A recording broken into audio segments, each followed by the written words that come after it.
नमस्कार, मैं अनिल शर्मा आपका एक बार फिर से स्वागत करता हूं आपके अपने YouTube channel commerce by Pathak sir में। आज की यह वीडियो इश्यू ऑफ शेयर्स के रिगार्डिंग है। इश्यू ऑफ शेयर्स में हम करने वाले हैं कि शेयर्स को कितने मोड्स से इश्यू किया जा सकता है। ठीक है, तो basically shares can be issued by 3 modes. First of all, issue of shares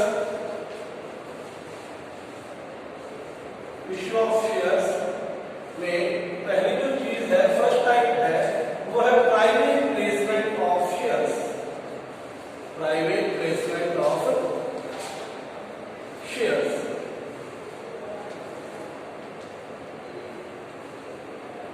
number 2, invitation to public, यानी कि for cash. Number 3, other than cash consideration. तो यहां हमने देखा कि शेयर्स को 3 तरह से आप क्या कर सकते हो, इश्यू कर सकते हो। Private placement of shares, invitation to public को इनवाइट करना शेयर्स खरीदने के लिए, और तीसरा अदर देन कैश कंसिडरेशन। कोशिश करेंगे कि इसमें प्राइवेट प्लेसमेंट ऑफ शेयर्स को इस वीडियो में कवर करें और इन्विटेशन टू पब्लिक का नेक्स्ट करें, क्योंकि इन्विटेशन में हम कुछ क्वेश्चंस भी करने वाले हैं। तो आज मेनली रहेगा प्राइवेट प्लेसमेंट के ऊपर focus. Private placement of shares क्या है, देखिए इसमें आप नाम से समझने की कोशिश कीजिए। Private placement of shares, private का मतलब होता है निजी, वैयक्तिक। प्राइवेट का मतलब होता है निजी, वैयक्तिक। ठीक है, प्राइवेट का मतलब क्या होता है, निजी, वैयक्तिक। यानी कि यहां पर क्या किया जाता है, शेयर्स को निजी लोगों को दिया जाता है। कई बार होता यह है कि जो शेयर्स के कंपनी का डायरेक्टर होता है, उसे लगता है कि मेरे पर्सनल कॉन्टैक्ट्स या पर्सनल लिंक्स इतने हैं कि मैं खुद इन शेयर्स को किसे दे सकता हूं, अपने जानकारों को देकर शेयर सब्सक्रिप्शन के पैसे वसूल सकता हूं। यानी कि कैपिटल जो है पहले से निर्धारित व्यक्तियों को शेयर्स देकर ही इकट्ठी की जाती है। ठीक है बात। इसके लिए नॉर्मली जब हम शेयर्स इश्यू करते हैं तो एक डॉक्यूमेंट इश्यू करते हैं, प्रोस्पेक्टस। प्रोस्पेक्टस के जरिए इंफॉर्मेशन दी जाती है। +1 में आपने 3 डॉक्यूमेंट्स किए थे कंपनी के, memorandum of association, article of association और प्रोस्पेक्टस। प्रोस्पेक्टस इश्यू किया जाता है नॉर्मली, लेकिन जब प्राइवेट प्लेसमेंट की जाए शेयर्स की तो प्रोस्पेक्टस इश्यू नहीं किया जाता। तो इसके स्थान पर इश्यू किया जाता है statement in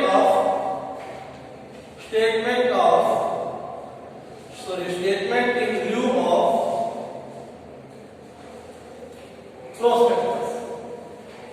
statement in view of prospectus क्या इश्यू किया जाएगा, statement in view of prospectus. इसे कंपनी के रजिस्ट्रार के पास, statement in view of prospectus को कंपनी के रजिस्ट्रार के पास फर्स्ट अलॉटमेंट से 3 days बिफोर, 3 दिन पहले क्या करना होता है, सबमिट करवाना होता है। ठीक है, 3 दिन पहले क्या करेंगे, सबमिट करवाया जाएगा। इसमें डायरेक्टर जो है वो अपने निजी लोग, व्यक्ति भी हो सकते हैं या कोई संस्था भी हो सकती है। जैसे किसी की कनेक्शन है LIC में तो LIC खरीद लेगी, ICICI खरीद लेगी, UTI unit trust of India वो कर लेगी। सेबी गाइडलाइंस के अकॉर्डिंग ये जो संस्थाएं हैं इन शेयर्स को खरीद सकती है। तो अगर कोई कंपनी इस तरह से शेयर्स को इश्यू करती है जिसमें पब्लिक की इन्विटेशन नहीं होती बल्कि अपने प्राइवेट कनेक्शन को ही क्या किया जाता है, शेयर्स दिए जाते हैं और उन्हीं से कैपिटल इकट्ठी की जाएगी, तो उसे बोला जाएगा प्राइवेट प्लेसमेंट ऑफ शेयर्स। ठीक है, इसमें क्या इश्यू किया जाता है, प्रोस्पेक्टस इश्यू नहीं किया जाता, statement in lieu of prospectus issue किया जाता है। रजिस्ट्रार के पास पहली अलॉटमेंट से 3 दिन पहले, यानी कि पहला जब शेयर दिया जाएगा किसी को भी तो 3 दिन पहले क्या करना पड़ेगा, हमें रजिस्ट्रार के पास ये जमा करवाना होगा। ठीक है बात।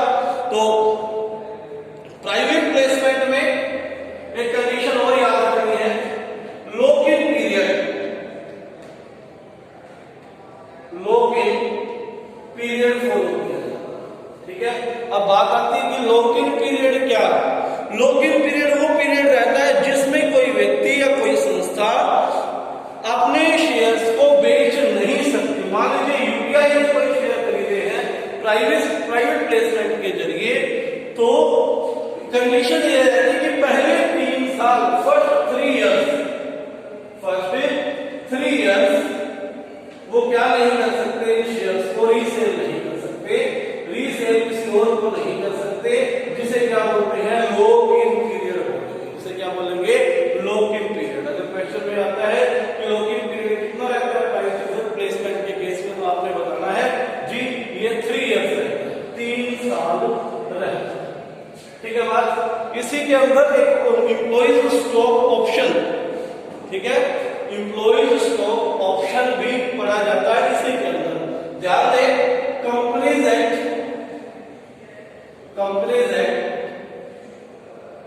2013 के सेक्शन 42 मेरा गया था, सेक्शन 42 में प्राइवेट प्लेसमेंट ऑफ शेयर्स के बारे में डिस्कस किया गया है। ठीक है, सेक्शन 42 में प्राइवेट प्लेसमेंट के बारे में डिस्कस किया गया है। इसी में एक कंसेप्ट है आपका एम्प्लॉइज स्टॉक ऑप्शन, वो करेंगे हम इसमें।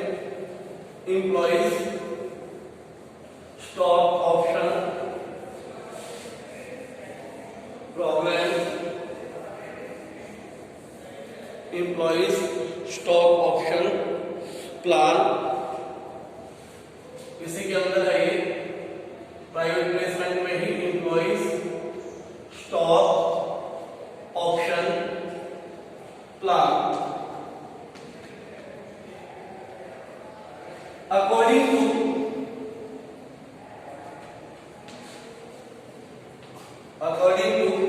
कंपनीज एक्ट 2013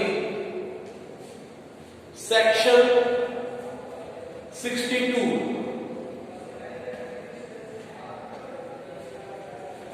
कंपनी को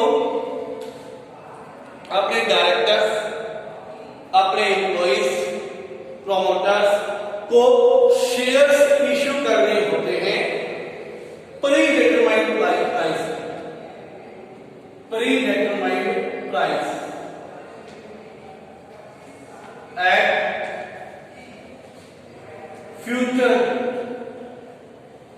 यानी कि एम्प्लॉइज को एक ऑप्शन दे दिया जाता है कि आपको कुछ शेयर्स इस प्राइस पर हम आने वाले 6 महीने में, 1 साल में, डेट बता दी जाएगी, उस समय दे देंगे।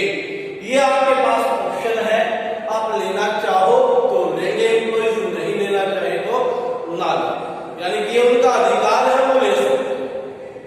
समझने की कोशिश कीजिए कि कंपनी क्या करती है, अपने एम्प्लॉइज को, डायरेक्टर्स को एक ऑप्शन देती है कि आपको कंपनी के शेयर फ्यूचर की इस डेट पर पहले से डिसाइडेड प्राइस पर हम देंगे, जो कि नॉर्मली क्या होता है,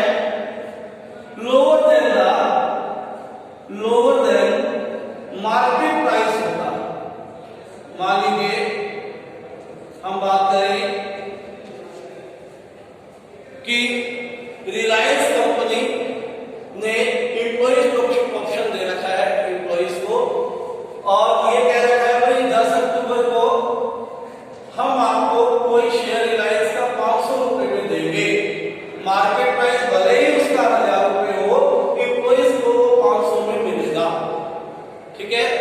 लेकिन इस केस में भी क्या रहेगा, 3 इयर्स का लॉक-इन पीरियड रहेगा। 3 इयर्स का लॉक-इन पीरियड, जैसे मैंने ऊपर बताया था, लॉक-इन पीरियड क्या होता है, जिसमें एम्प्लॉइज अपने शेयर्स को 3 साल तक क्या नहीं कर पाएंगे, रीसेल नहीं कर पाएंगे, दोबारा उसको नहीं बेच पाएंगे। ठीक है, तो ये ध्यान रखें, 3 इयर्स क्या होगा, लॉक-इन पीरियड होगा। तो एम्प्लॉइज को बेनिफिट कैसे होगा, क्योंकि ये शेयर जो आज की डेट पर जिस दिन खरीदा जाएगा मार्केट में 1000 रुपए का है, आपने 500 में खरीदा, हो सकता है ये शेयर 3 साल बाद 2000 रुपए का हो जाए, तो आपको 1500 रुपए डायरेक्ट फायदा होगा इस चीज से। ये क्यों किया जाता है, ये सेंस ऑफ बिलोंगिंगनेस, अपने एम्प्लॉइज के प्रति सेंस ऑफ बिलोंगिंगनेस के लिए, यानी कि एम्प्लॉइज अपने आप को कंपनी का हिस्सा माने, वो अपने आप को एम्प्लॉइज क्या माने कि कंपनी में एक बहुत बेटर पार्ट है, उनका भी जो है कंपनी में हिस्सा है, इसलिए ये शेयर्स का ऑप्शन उनको दिया जाता है। तो फॉर सेंस ऑफ बिलोंगिंगनेस ये शेयर्स कंपनी क्या देती है, अपने एम्प्लॉइज को देती है। ठीक है, इसके अंदर क्या है कि जो सेबी गाइडलाइंस है, इसको इश्यू करने के लिए सेबी गाइडलाइंस को फॉलो करना होगा। दूसरा, जो भी शेयर्स एम्प्लॉई स्टॉक ऑप्शन के अंदर हम देते हैं वो एम्प्लॉइज का राइट है, ऑब्लिगेशन नहीं है, कंपलसरी नहीं है। एम्प्लॉइज के लिए, कंपनी के लिए कंपलसरी है ये देना, ऑप्शन देना, लेकिन एम्प्लॉइज का ये राइट है, वो अपने राइट को एक्सरसाइज करे या ना करे। यानी कि एम्प्लॉइज के लिए क्या रहेगा, वो ऑप्शन रहेगा, वो इसको यूज कर भी सकते हैं और नहीं भी कर सकते हैं। इसके लिए कंपनी जो ये ध्यान रखे, स्पेशल रिजोल्यूशन पास करना होता है कंपनी, ऐसे नहीं कि आपने दावा दे दिया, कंपनी को पहले इसे रिजोल्यूशन में पास करना होता है। रिजोल्यूशन पास करके उसके बाद ही एम्प्लॉई स्टॉक ऑप्शन प्लान में कंपनी क्या कर सकती है, जा सकती है। ठीक है, अगली बात इसमें हम ये पढ़ेंगे कि ऐसी ऑफर तब दी जाए जब कंपनी 1 साल कम से चलते को हो गया हो। ठीक है, नई कंपनी इसको एक्सरसाइज नहीं कर सकती, कम से कम कंपनी को 1 साल का समय क्या हो जाना चाहिए, चलते को हो जाना चाहिए। ठीक है ना, 1 ईयर टाइम हो जाना चाहिए, 1 साल का समय हो जाना चाहिए। तो यहां पर हम कंडीशंस बता रहे थे, conditions of issue of shares. पहला मैंने बताया कि जो शेयर्स है वो कैसे पास होंगे, स्पेशल रिजोल्यूशन से। कंपनी को 1 साल चलते हुए हो जाना चाहिए। कंपनी का जो शेयर दिया जाएगा वो मार्केट प्राइस से कम रेट पे मिलेगा, और कंपनी जो भी शेयर्स देगी सेम क्लास के होंगे जो पहले से इश्यू है। ठीक है, जो शेयर्स एम्प्लॉई स्टॉक प्लान में दिया जाएगा वो शेयर्स उसी क्लास के होंगे जो पहले से क्या है, इश्यूड है। ठीक है, यानी कि नए टाइप के शेयर नहीं होंगे, वो पहले से इश्यूड टाइप के क्या होंगे, शेयर्स होंगे, उसी क्लास में से दिए जाएंगे। ठीक है बात, और सेबी गाइडलाइंस के अकॉर्डिंग ये चलना चाहिए। इसका ऑब्जेक्टिव्स क्या है, मैंने बताया, सेंस ऑफ बिलोंगिंगनेस देने के लिए, एम्प्लॉइज की कंपनी में पार्टिसिपेशन बढ़ाने के लिए, सेंस ऑफ बिलोंगिंगनेस के लिए, और एम्प्लॉइज का कंपनी में पार्टिसिपेशन बढ़ाने के लिए ये चीज जो है दी जाती है, ताकि एम्प्लॉइज और अच्छे से एफिशिएंटली काम कर सके और कंपनी को नई ऊंचाइयों पर ले जा सके। ठीक है, उम्मीद करता हूँ ये प्राइवेट प्लेसमेंट ऑफ शेयर्स आपको समझ में आ गया होगा। एक टॉपिक है ये थ्योरी का, क्योंकि 1 नंबर के क्वेश्चन ऑप्शन टाइप थ्योरी में से भी बन सकते हैं, इसलिए जरूरी है, इसे आप पढ़ेंगे। कल हम जो है पब्लिक को कैसे इनवाइट किया जाता है शेयर्स खरीदने के लिए, वो वाली वीडियो करेंगे। आज के लिए इतना ही, धन्यवाद। अगर चैनल पे आप नए हैं तो इस चैनल को सब्सक्राइब करना बिल्कुल ना भूलें, और उसके साथ में लगे बेल आइकन को दबाना हरगिज ना भूलें। धन्यवाद।